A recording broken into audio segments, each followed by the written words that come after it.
Welcome to DWS academy. Good morning everyone. আজকে আমরা আলোচনা করব সিডিপি ক্লাস।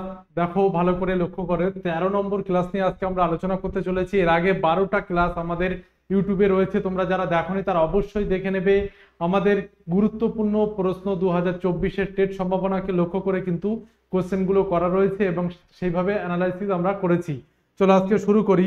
আমাদের পেইড ব্যাচে কিন্তু অলরেডি ক্লাস শুরু হয়েছে। 16 তারিখ থেকে 16 আগস্ট থেকে আমাদের ব্যাচটা চলছে এখনো পর্যন্ত। যারা এনরোল করেনি তারা অবশ্যই করে নেবে। সেখানে কিন্তু আমাদের এমসিকিউ সহ বিভিন্ন ধরনের মক টেস্ট পিডিএফ এর ব্যবস্থা কিন্তু রয়েছে। 1 নম্বর দেখো, বিদ্যালয় পরিবেশ কিভাবে শিক্ষার্থীদের অপসঙ্গতি রোধ করতে পারে। বিদ্যালয় পরিবেশ কিভাবে শিক্ষার্থীর অপসঙ্গতি রোধ করতে পারে। অপসঙ্গতি মানে হচ্ছে যে সঙ্গতি বিধানের অভাব, যেটাকে আমরা বলবো সেটাকে আমরা অপসঙ্গতি বলি।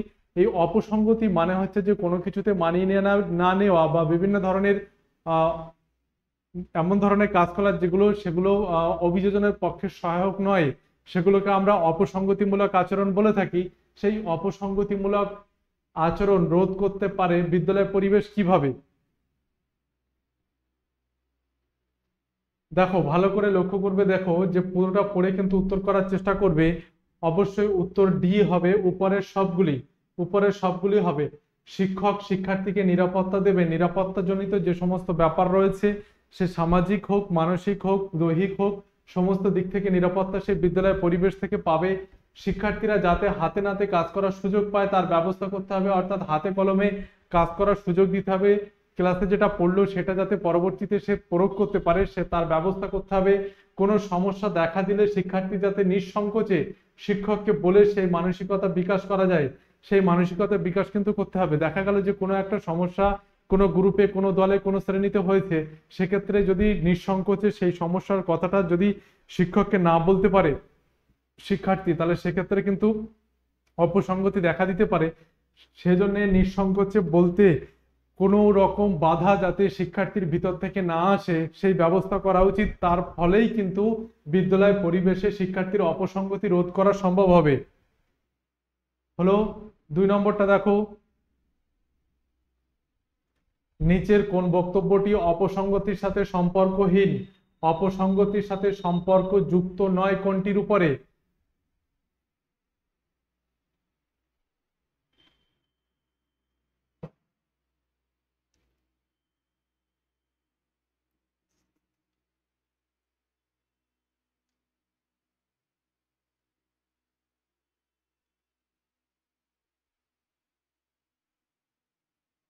উত্তর হবে সি, স্বতঃস্ফূর্ত শৃঙ্খলার উপর গুরুত্ব আরোপ করা। এটা হচ্ছে অপসঙ্গতির সাথে সম্পর্ক যুক্ত নয়।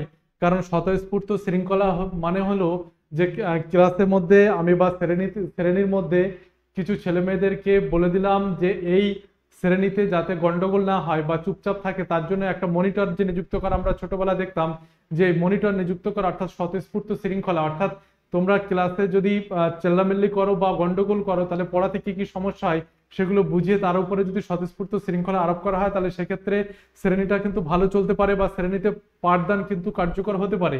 তাহলে বাদ বাকি বিষয়গুলো যেমন শ্রেণীকক্ষে মাত্রাধিক শিক্ষার্থী অপসঙ্গতির কারণ হতে পারে।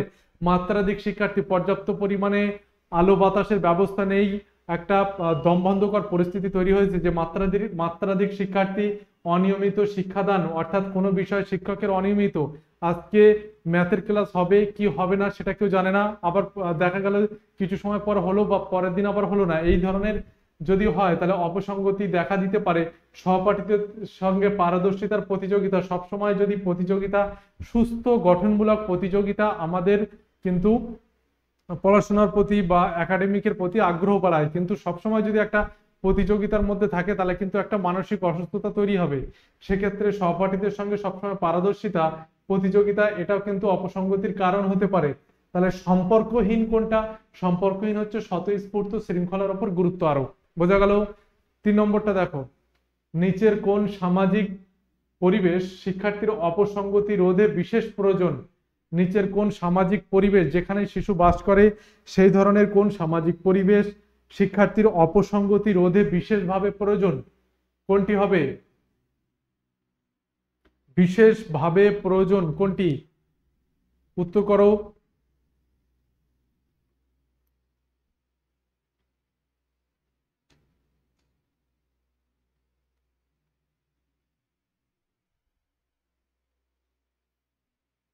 কোনটি হবে উত্তর? উত্তর হবে দেখো বি। বি উত্তর হবে শিক্ষার্থীর প্রতিবেশীদের সুস্থ সামাজিক জীবনযাপন।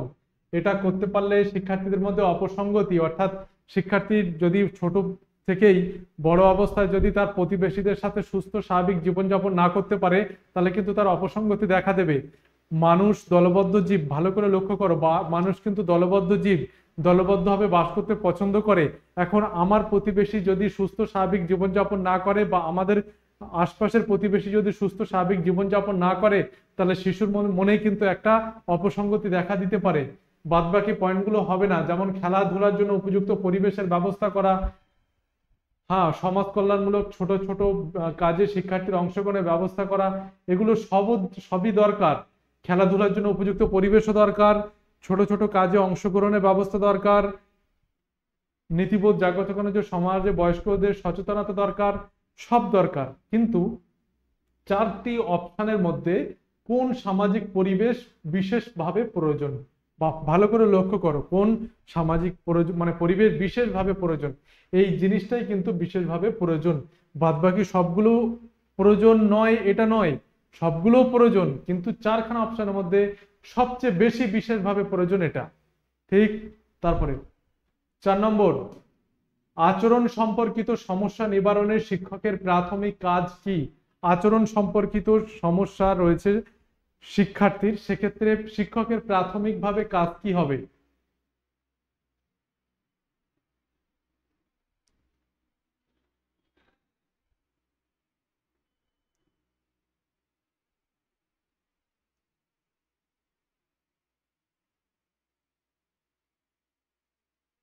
উত্তর কি হবে দেখো, উত্তর হবে আচরণ সম্পর্কিত সমস্যা নিবারণে শিক্ষকের প্রাথমিক কাজ যেটা হবে সেটা হচ্ছে কি, সবগুলো সবগুলো কেন হবে?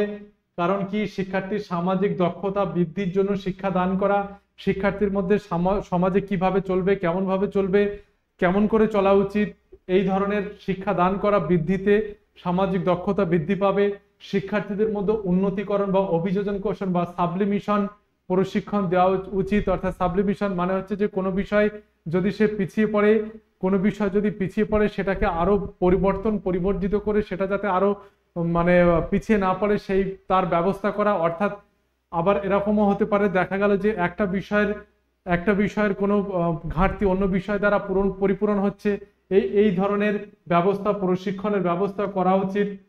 শাস্তির ভয় না দেখিয়ে শিক্ষার্থীদের সঙ্গে যুক্তিপূর্ণ আলোচনার মাধ্যমে সমস্যামূলক আচরণ থেকে নিবৃত্ত করা, এই সবগুলোই কিন্তু আচরণ সম্পর্কিত সমস্যা নিবারণে শিক্ষকের প্রাথমিক কাজ হবে।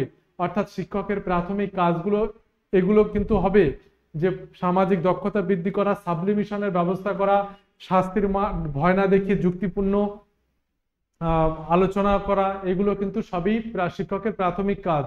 5 নম্বর দেখো, অপসঙ্গতিমূলক আচরণের ক্ষেত্রে কোন গণমাধ্যমের ভূমিকা অত্যন্ত গুরুত্বপূর্ণ? অপসঙ্গতিমূলক আচরণের ক্ষেত্রে কোন গণমাধ্যমের ভূমিকা অত্যাধিক গুরুত্বপূর্ণ রয়েছে? বর্তমান যুগে সবচেয়ে বেশি সমস্যা তৈরি হচ্ছে, বলো।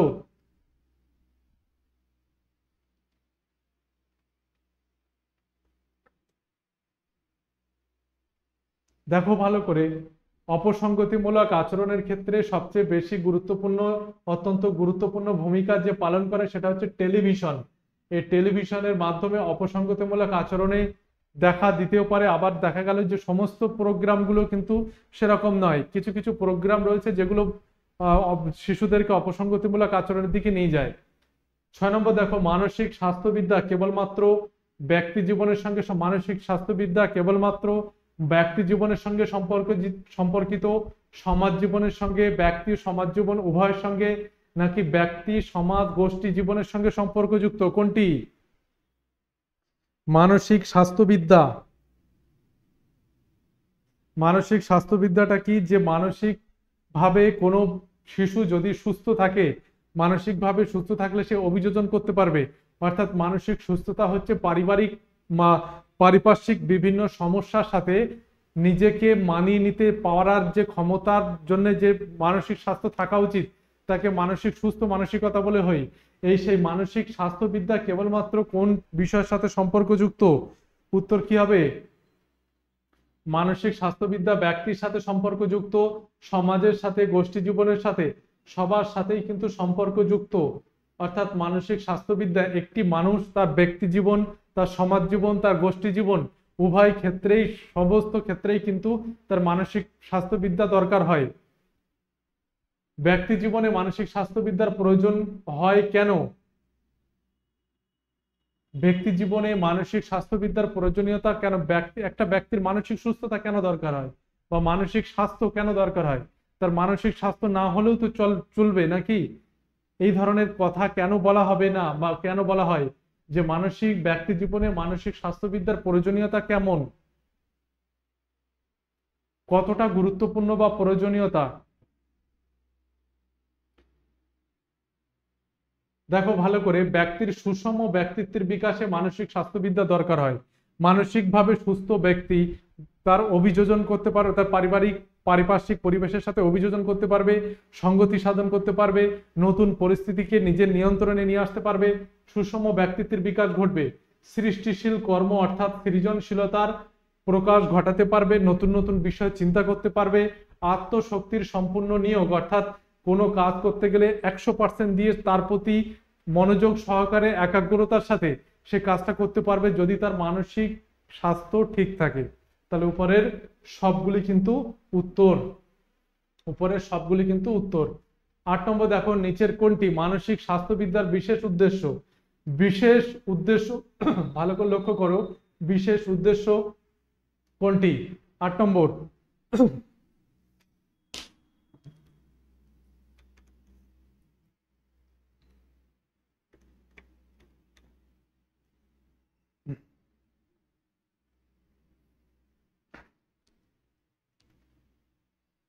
মানসিক স্বাস্থ্যবিদ্যার বিশেষ উদ্দেশ্য কোনটি? বিশেষ উদ্দেশ্য হচ্ছে বিপদগামী শিশুর অপসঙ্গতি দূরীকরণ। অর্থাৎ একটি শিশু প্রথম অবস্থায় প্রাথমিকভাবে যদি তার অপসঙ্গতি থাকে, সেটা যদি প্রাথমিক অবস্থাতেই যদি আমি সেটাকে অপসঙ্গতি দূর করতে না পারি, তাহলে পরবর্তীকালে কিন্তু অপসঙ্গতি জটিল আকার ধারণ করবে। তাহলে বিপদগামী শিশুর অপসঙ্গতি দূর করা মানসিক স্বাস্থ্যবিদ্যার প্রাথমিক বা বিশেষ উদ্দেশ্য কিন্তু হয়। বাদবাকিগুলো দেখো, সম্ভাবনাগুলি পূর্ণ বিকাশ এগুলো উদ্দেশ্য, সামাজিক জীবনে শৃঙ্খলা বজায় রাখা, ব্যক্তির সৃজনশীলতাকে বাস্তবে রূপদান, এগুলো সবই দরকার। কিন্তু একটি শিশু খুবই গুরুত্বপূর্ণ এই জায়গাটায়, যদি তার প্রাথমিকভাবে অপসঙ্গতি দেখা যায় তাহলে সে প্রাথমিক অবস্থাতে নিবারণ করা মানসিক স্বাস্থ্যবিদ্যার কিন্তু প্রাথমিক উদ্দেশ্য বা বিশেষ উদ্দেশ্য। তারপরে 9 নম্বরটা দেখো, নিচের কোন আচরণটি সুস্থ মানসিক স্বাস্থ্যের অধিকারী ব্যক্তির পরিচয়? সুস্থ মানসিক স্বাস্থ্যের অধিকারী ব্যক্তির পরিচয় কোনটি?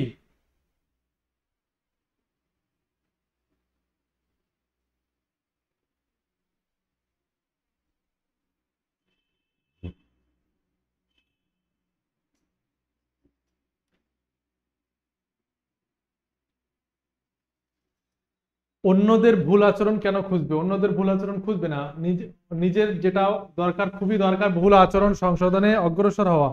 ভুল আচরণ সংশোধনে সক্রিয় হওয়া, এটা কিন্তু খুবই দরকার।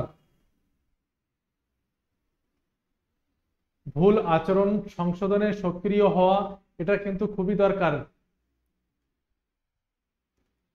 10 নম্বর দেখো, মানসিক স্বাস্থ্যবিদ্যার কর্মপরিসর।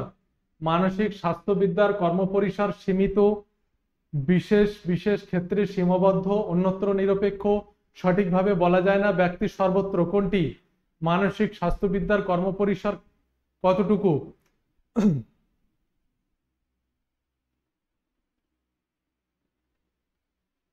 মানসিক স্বাস্থ্যবিদ্যা অর্থাৎ ব্যক্তি যেখানে যেখানে বিচরণ করে, ব্যক্তি যেখানে যেখানে তার কর্ম সম্পাদন করে, সেই সমস্ত জায়গাও কিন্তু ব্যক্তির স্বাস্থ্যবিদ্যার মধ্যে পড়ছে। অর্থাৎ ব্যক্তির সর্বত্র মানসিক স্বাস্থ্যবিদ্যার কর্ম পরিসর, ব্যক্তির সর্বত্র মানসিক স্বাস্থ্যবিদ্যার কর্ম পরিসর আমরা বলবো। এমন কোনো জায়গা নেই যেখানে মানসিক স্বাস্থ্যবিদ্যা তার কর্মপরিসর বিস্তৃত করেনি বা মানসিক স্বাস্থ্যবিদ্যার দরকার হয় না। যে আমি মনে করো যে কোনো একটা জায়গায় তুমি যাও বা কোনো ব্যক্তির সাথে কথা বলো, সব জায়গায় কিন্তু মানসিক স্বাস্থ্যবিদ্যা দরকার হবে। 11 নম্বর দেখো, নিচের কোনটি সঠিক নয়? মূল্যায়ন এবং পরিমাপের মধ্যে পার্থক্য হলো, নিচের কোনটি সঠিক নয় বলেছে? কি বলেছে? নয়। মূল্যায়ন এবং পরিমাপের মধ্যে পার্থক্য হলো,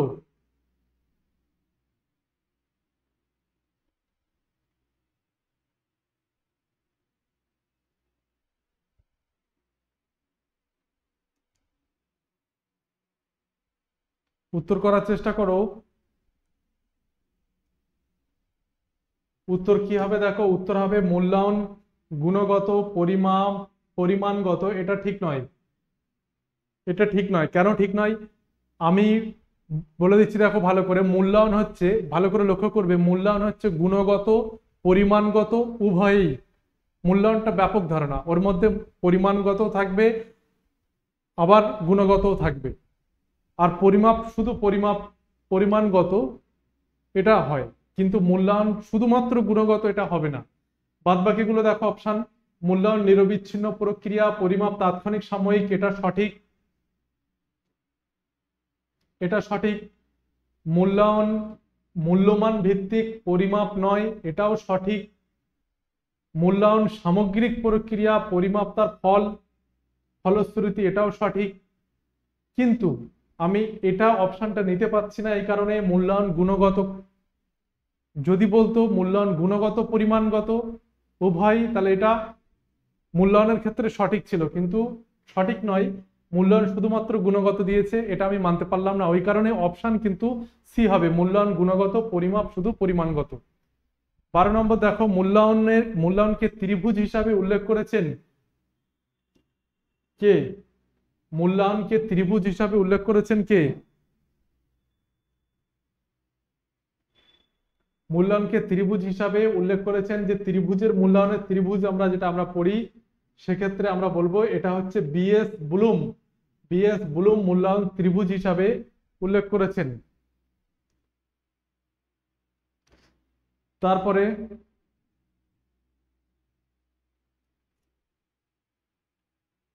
শিক্ষামূলক কোন কর্মসূচিতে মূল্যায়ন বিশেষ গুরুত্বপূর্ণ?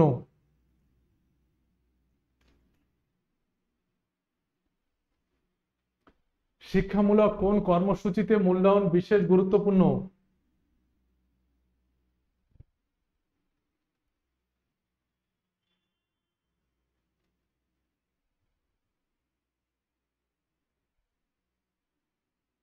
মূল্যায়ন বিশেষ গুরুত্বপূর্ণ অর্থাৎ এভলিউশন সবচেয়ে বেশি মানে বিশেষ গুরুত্বপূর্ণ, বা কোন কর্মসূচিগুলিতে? দেখো, শিক্ষার্থীর পারদর্শিতা বিচারে মূল্যায়ন দরকার হয়, পাঠ্যক্রমের কার্যকারিতা নির্ধারণে মূল্যায়ন বিশেষভাবে দরকার হয়, বিদ্যালয়ের গুণগত মান বিচারে দরকার হয়। তাহলে উপরের হবে সবগুলি উত্তর, অর্থাৎ সবগুলি কিন্তু মূল্যায়ন বিশেষভাবে বিশেষ গুরুত্বপূর্ণ এই কর্মসূচিগুলোতে।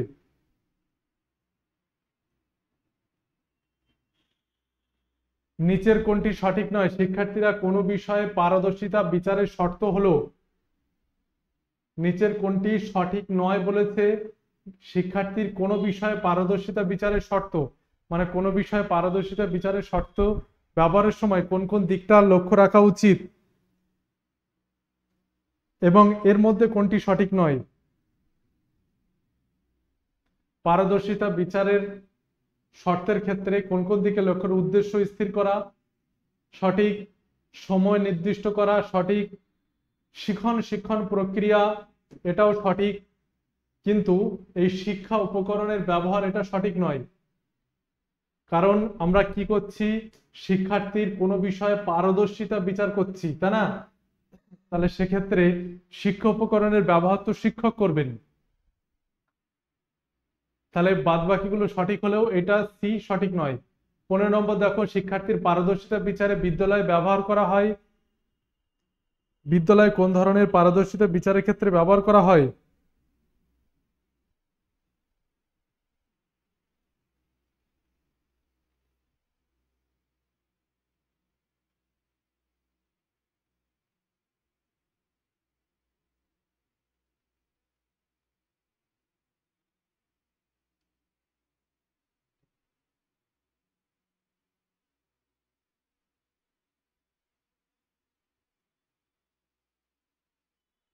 উত্তর হবে পরীক্ষা পদ্ধতি। পরীক্ষা পদ্ধতি কিন্তু বিশেষভাবে বিদ্যালয়ে ব্যবহার করা হয়। 16 নম্বর দেখো, শিক্ষার্থীদের পারদর্শিতা বিচারের জন্য প্রয়োজন হলো শিক্ষার্থীদের শিক্ষার্থীদের পারদর্শিতা বিচারের জন্য প্রয়োজন হলো শিক্ষার্থীদের। আচ্ছা, 15 নম্বরটা দেখো, পরীক্ষা পদ্ধতি ব্যবহার করা হয়, এই জায়গাগুলো একটু দেখে নাও। আদর্শায়িত পারদর্শিতার অভিক্ষা বিদ্যালয়ে ব্যবহার করা হয় না। ভালো করে লক্ষ্য করবে, আদর্শায়িত পারদর্শিতার অভিক্ষা বিদ্যালয়ে ব্যবহার করা হয় না। শিক্ষককৃত পারদর্শিতার অভিক্ষা বিদ্যালয়ে ব্যবহার করা হয় না। গতানুগতিক পরীক্ষা পদ্ধতি এবং শিক্ষকদের মতামত বা গতানুগতিক পরীক্ষা পদ্ধতির এর ক্ষেত্রে পরীক্ষা পদ্ধতি বিদ্যালয়ে পারদর্শিতার ক্ষেত্রে আমরা ব্যবহার করি। আদর্শায়িত পারদর্শিতার অভিক্ষা কিন্তু ব্যবহার করা হয় না। আদর্শায়িত পারদর্শিতার অভিক্ষা কোনোভাবেই বিদ্যালয়ে প্রয়োগ করা হয় না, যেটা আমরা গতানুগতিক বলতে পারি, কিন্তু তার মধ্যে পরীক্ষা পদ্ধতিটাই আমরা নর্মাল ভাবে ধরতে পারি যে পরীক্ষা পদ্ধতির মাধ্যমে শিক্ষার্থীদের পারদর্শিতা বিচারে বিদ্যালয় করে থাকে। 16 নম্বর দেখো, শিক্ষার্থীদের পারদর্শিতা বিচারের জন্য প্রয়োজন হলো শিক্ষার্থীদের কোন দক্ষতা পরিমাপ করা, বলো।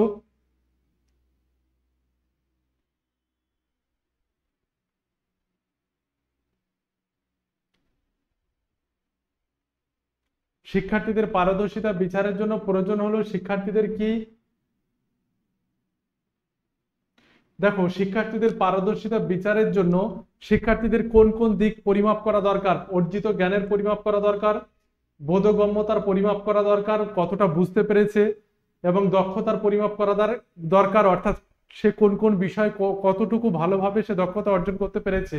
তাহলে উত্তর কি হবে? স্বাভাবিকভাবে উত্তর হবে উপরের সবগুলি। সবগুলি পারদর্শিতা বিচারের জন্য প্রয়োজন। 17 নম্বর দেখো, পাঠ্যক্রম মূল্যায়নের উদ্দেশ্য কি? পাঠ্যক্রম মূল্যায়নের উদ্দেশ্য কি? আমরা যে পাঠ্যক্রম মূল্যায়ন করছি সেটার উদ্দেশ্যটা কি?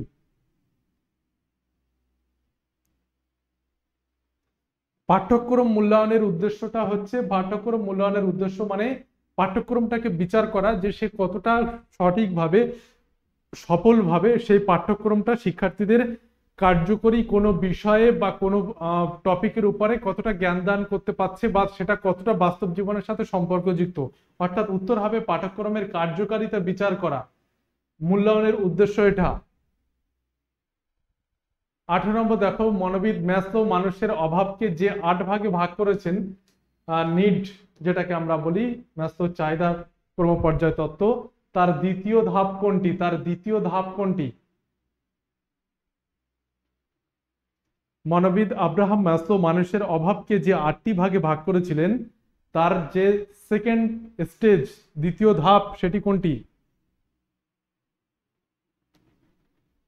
উত্তর কি হবে? দেখো, উত্তর হবে নিরাপত্তার অভাব। এটা হচ্ছে প্রথমে, দ্বিতীয় ধাপ। আর প্রথমে হচ্ছে শারীরবৃত্তীয় অভাব।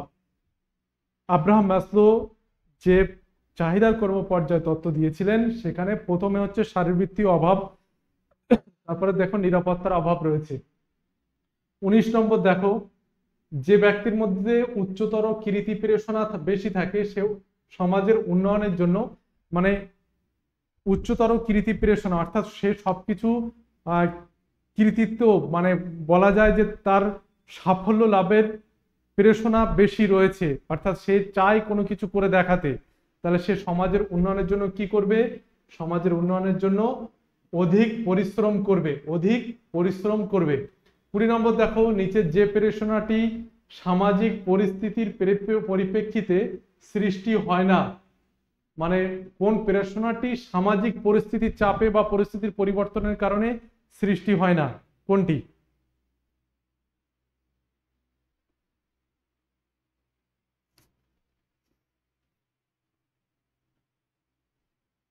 উত্তর বলো, সবাই উত্তর বলো। উত্তর হবে ডি, খাদ্য পানীয়ের প্রেরণা। খাদ্য পানীয়ের প্রেরণা এটা হচ্ছে সামাজিক পরিস্থিতি পরিপ্রেক্ষিতে সৃষ্টি হয় না। বাদ বাকিগুলো দেখো, কৃতি প্রেরণা, কোনো কিছু করে খ্যাতি, স্পৃহা, স্বীকৃতি, এগুলো সবই কিন্তু সামাজিক পরিস্থিতির সাথে হয়, কিন্তু খাদ্য পানীয়ের প্রেরণা জৈবিক প্রেরণা আমরা বলতে পারি। 21 নম্বর দেখো, সামাজিক প্রেরণার ক্ষেত্রে যে তথ্যটি সত্য নয়, সামাজিক প্রেরণার ক্ষেত্রে কোন তথ্যটি সত্য নয়?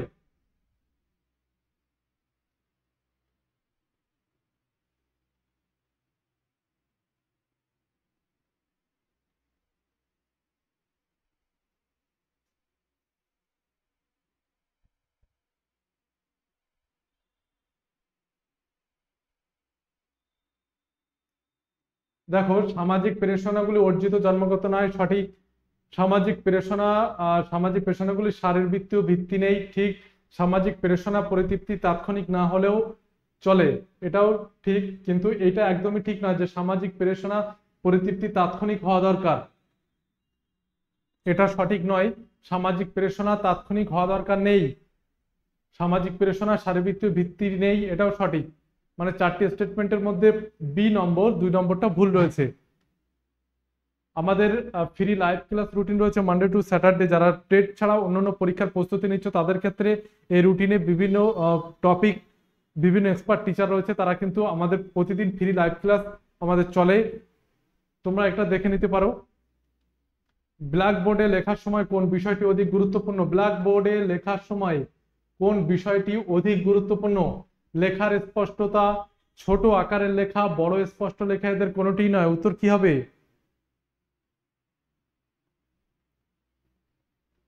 উত্তর নিজে করার চেষ্টা করবে। ব্ল্যাকবোর্ডে লেখার সময় কোন বিষয়টি অধিক গুরুত্বপূর্ণ? উত্তর হবে বড় এবং স্পষ্ট লেখা, এটা কিন্তু খুবই গুরুত্বপূর্ণ। 23 নম্বর দেখো, একজন শিক্ষার্থীর সর্বাপেক্ষা গুরুত্বপূর্ণ বৈশিষ্ট্য কি? কার বৈশিষ্ট্য বলা হচ্ছে? শিক্ষার্থীর। শিক্ষার্থীর সর্বাপেক্ষা গুরুত্বপূর্ণ বৈশিষ্ট্য হচ্ছে বাধ্যতা। এই বাধ্যতার মধ্যে বাদবাকি 3টি পয়েন্ট কিন্তু পড়ে যাচ্ছে, ভালো করে ভাবো।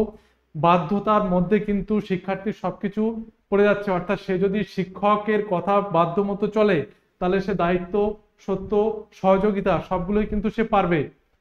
বাধ্যতা দরকার। 24 নম্বর দেখো, আপনাদের বিদ্যালয়ে একটি সাংস্কৃতিক অনুষ্ঠানের আয়োজন করা হয়েছে, সেখানে আপনি কি করতে চান? আপনি একজন টিচার ও স্কুলের, সেই স্কুলে একজন সাংস্কৃতিক অনুষ্ঠানের যদি আয়োজন করা হয় তাহলে আপনার ভূমিকাটা কেমন হবে? আপনি কেমন ভাবে ভূমিকা পালন করবেন সেখানে?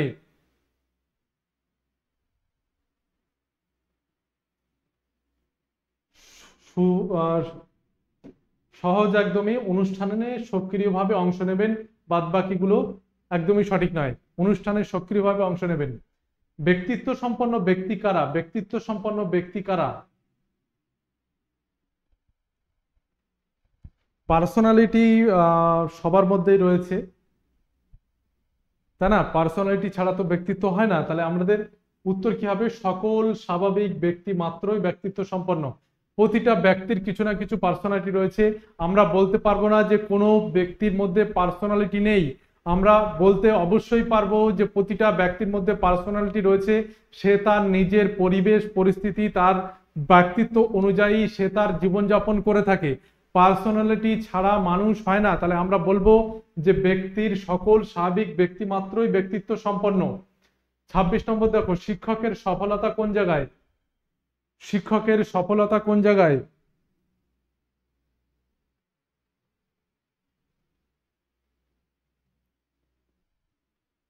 শিক্ষকের সফলতা ব্যক্তিত্বের ভালো বৈশিষ্ট্য, এটাও ঠিক, চরিত্র ভালো রাখা, শিক্ষার্থীদের উচ্চমানের সাফল্য।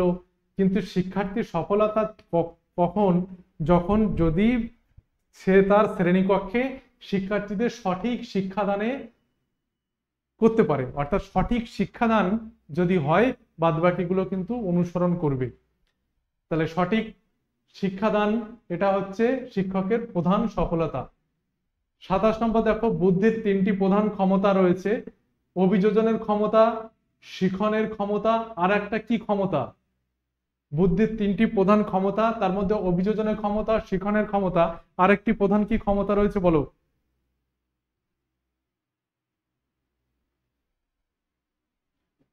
বুদ্ধির যে ক্ষমতা তার মধ্যে দেখো বিমূর্ত চিন্তা করার ক্ষমতা, এটাও কিন্তু একটা বুদ্ধির 3টি প্রধান ক্ষমতার মধ্যে একটি। বিমূর্ত চিন্তা করার ক্ষমতা, অভিযোজনের ক্ষমতা, শিখনের ক্ষমতা, বিমূর্ত চিন্তা করার ক্ষমতা, এর সংজ্ঞাগুলো যদি বুদ্ধির সংজ্ঞা তোমরা দেখো তাহলে বুদ্ধির সংজ্ঞার মধ্যে কিন্তু এই 3টি কথায় বারবার ঘুরে ফিরে আসছে। প্রধান 3টি ক্ষমতা: অভিযোজন, শিখন, বিমূর্ত চিন্তা করার ক্ষমতা। 28 নম্বর দেখো, নিচের কোনটি শিখনের বৈশিষ্ট্য নয়? নিচের কোনটি শিখনের বৈশিষ্ট্য নয়? নয় বলেছে, তাহলে কি শিখন সার্বজনীন ও ধারাবাহিক নয়? এটি কিন্তু উত্তর। এখানে নয়, এটা হবে না, শিখন সার্বজনীন ও ধারাবাহিক, এইটাই উত্তর। কিন্তু এখানে নয় চেয়েছে, তাহলে এখানে কি বলা হচ্ছে? শিখন সার্বজনীন ধারাবাহিক নয়, এটা তো সঠিক নয়। শিখন সার্বজনীন ধারাবাহিক, কিন্তু চেয়েছে কি নয়। তাহলে শিখনের ফলে বিকাশ ঘটে, শিখনে ব্যক্তির আত্মশক্তি এরা তাকে জাগিয়ে তোলে, শিখন ব্যক্তির আত্মশক্তিকে জাগিয়ে তোলে। শিখন হলো উদ্দেশ্যমুখী, সবই ঠিক, কিন্তু এটা সঠিক নয়। যদি এটা হতো যে শিখন সর্বজনীন ও ধারাবাহিক, এটা শিখনের বৈশিষ্ট্য, কিন্তু নয় যখন বলেছে ওটা বৈশিষ্ট্য নয়। কগনিভিস্টরা বেশি গুরুত্ব দিয়েছেন কিসের উপরে? কগনিভিস্টরা বেশি গুরুত্ব দিয়েছেন কিসের উপরে? নির্মিতিবাদ, যারা নির্মাণবাদ, তারা কিন্তু বিষয়বস্তুর অভিজ্ঞতার জ্ঞানের উপরে, জ্ঞান নির্মাণ করার যে ব্যাপারটা সেটার উপরে বেশি গুরুত্ব দিয়েছেন, অর্থাৎ শিক্ষার্থী নিজেই নিজের জ্ঞান নির্মাতা। 30 নম্বর দেখো, কোন শিক্ষাবিদ প্রথম চিরাচরিত প্রচলিত মৌখিক শিক্ষার ব্যবস্থা করেছিলেন? খুবই গুরুত্বপূর্ণ।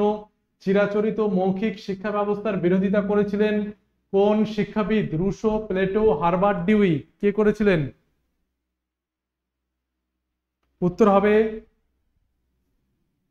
রুশো।